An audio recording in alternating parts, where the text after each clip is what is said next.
Saudara-saudari terkasih, saya mendapatkan permintaan khusus dari salah seorang sahabat untuk merenungkan tentang perceraian. Maksudnya, supaya jangan banyak orang yang bercerai. Karena selama PSBB ini angka perceraian meningkat tinggi, drastis. Tentu tema ini agak sulit untuk saya, tetapi saya akan mencoba. Tentu yang ingin saya sampaikan dan saya sarankan adalah kalau bisa jangan bercerai. Karena bercerai itu tidak ada untungnya sama sekali, hanya menambah luka dan beban. Tetapi memang untuk bisa sampai ke sana, saya ingin mencoba melihat kembali. Memang masalah menikah itu masalah relasi dan juga masalah ekspektasi.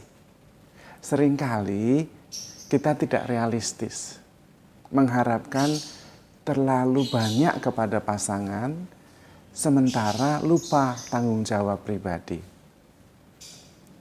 Yang sering dilupakan adalah bahwa kebahagiaan itu tanggung jawab saya sendiri. Kebahagiaan saya itu tidak tergantung pada pasangan. Kebahagiaan saya itu tidak tergantung pada apa yang saya punya. Uang tidak menjamin kebahagiaan saya. Kebahagiaan saya tidak tergantung pada prestasi saya, tidak tergantung pada jabatan saya, tidak tergantung pada relasi saya, tidak tergantung pada pasangan saya, tetapi tergantung pada hati saya sendiri yang penuh syukur. Nah, itu yang seringkali dilupakan. Maka kalau tidak bahagia seringkali kemudian menyalahkan orang lain. Pasangan yang baik sekalipun, yang sungguh-sungguh baik, pengertian, tidak pernah marah, tidak bisa membuat saya bahagia. Yang membuat saya bahagia adalah hati saya sendiri yang penuh syukur. Dan ini masalah life skill. Bagaimana saya bisa menemukan sukacita, kegembiraan dalam diri pasangan, dalam diri anak-anak, dalam diri lingkungan. Disitulah kemampuan untuk menemukan sukacita dan kebaikan. Yang kedua, seringkali kita menuntut terlalu banyak kepada pasangan. Saya mengharapkan pasangan itu pengertian. Kalau seorang wanita mengharapkan suami saya itu lembut, tidak pernah marah, pengertian, siap mendengarkan kapan saja. Ya, dia juga bisa memperbaiki rumah. Kalau ada lampu mati diperbaiki, kalau ada air keran mampet bisa memperbaiki. Kadang-kadang kalau belanja itu bisa membawakan dagangannya atau belanjaannya. Bisa jadi supir, bisa jadi satpam, bisa jadi tukang sampah yang bisa bersih-bersih sampah, membawa sampah keluar. Kalau perlu bisa membantu cuci-cuci, bisa bersih-bersih rumah. Aduh, menurut saya itu terlalu banyak.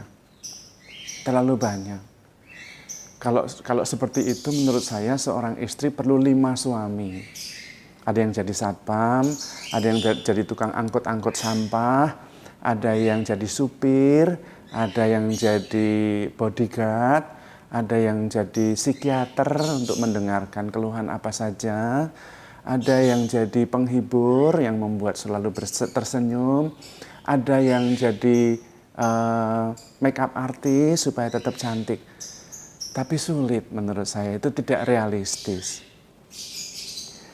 Dan itu pun tidak bisa membahagiakan kita, karena kebahagiaan kita tidak tergantung pada orang lain. Suami-suami juga menurut saya kadang-kadang tuntutannya terlalu banyak.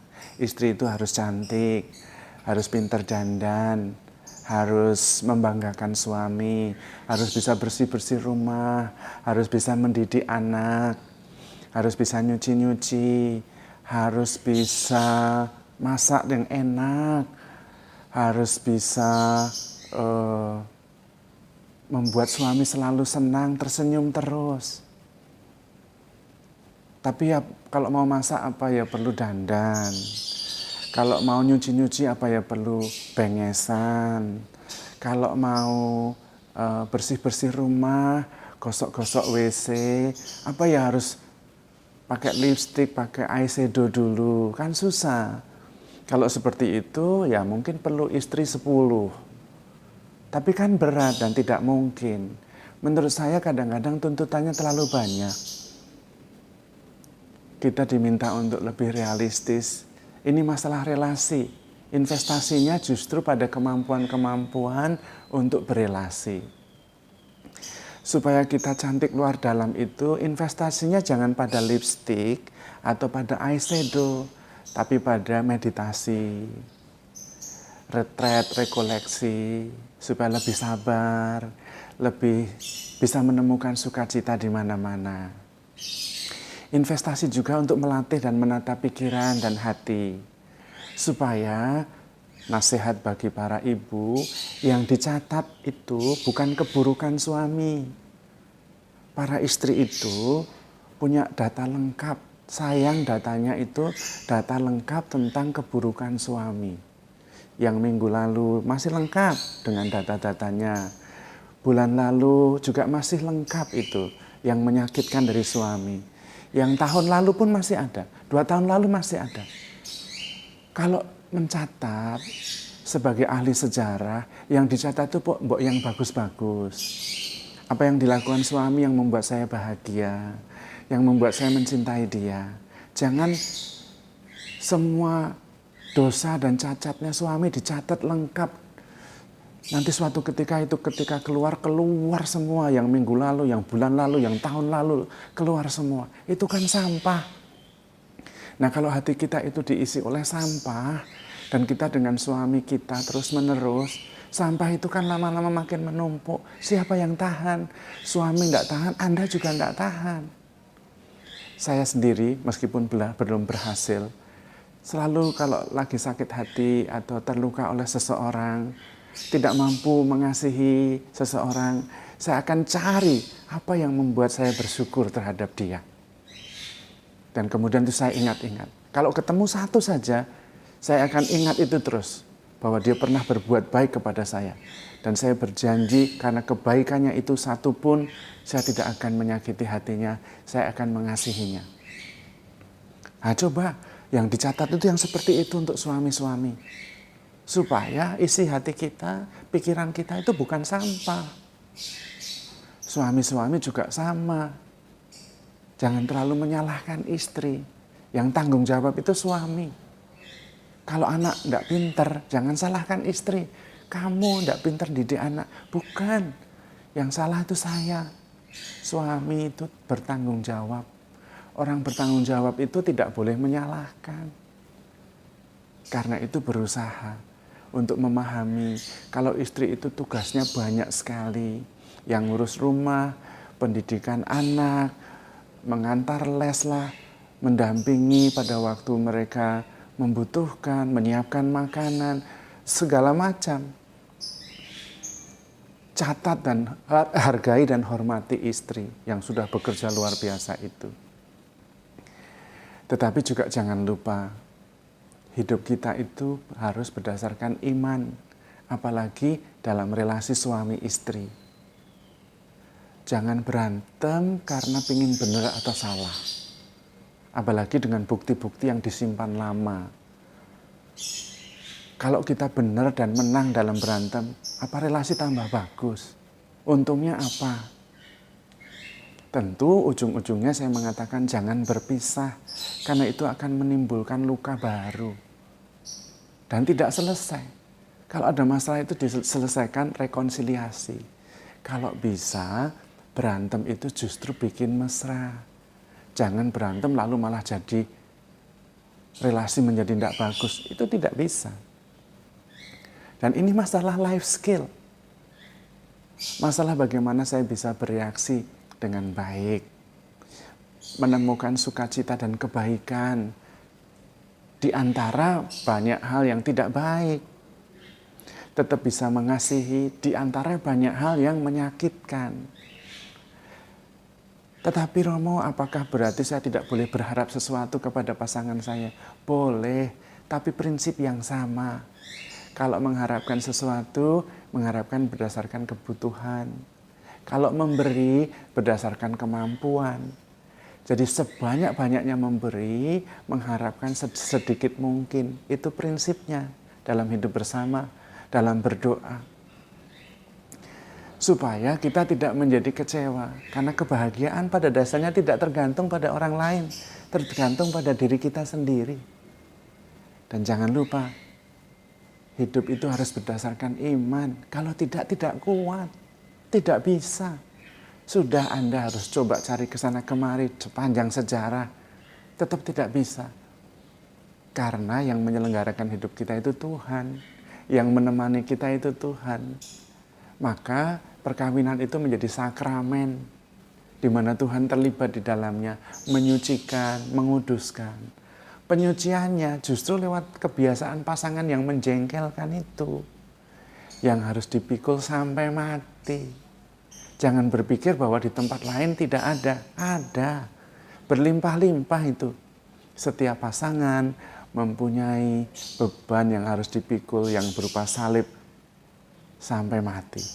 Dan salib itu adalah kebiasaan pasangan yang menjengkelkan. Semua punya, dijamin.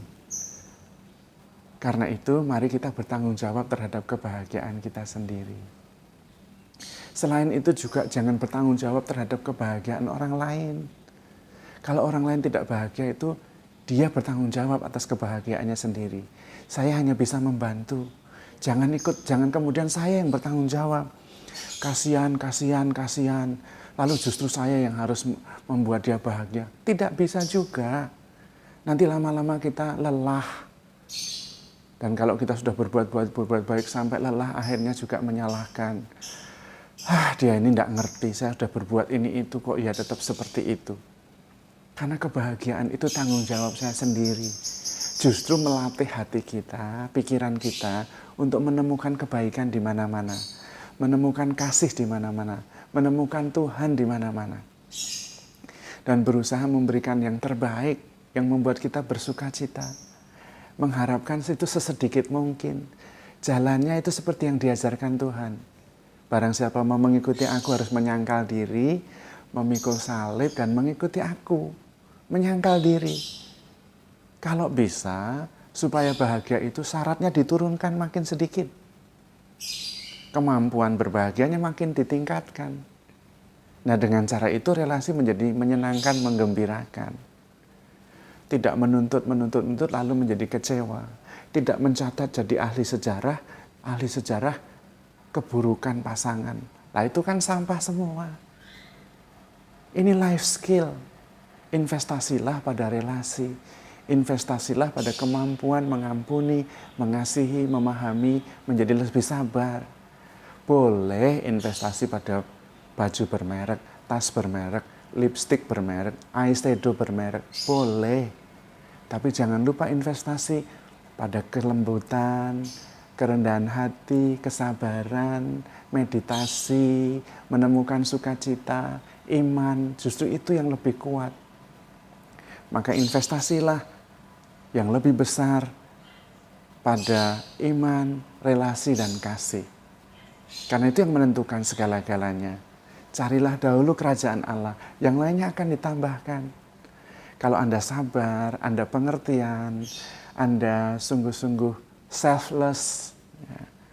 Anda sudah dengan sendirinya sangat cantik, sangat ganteng.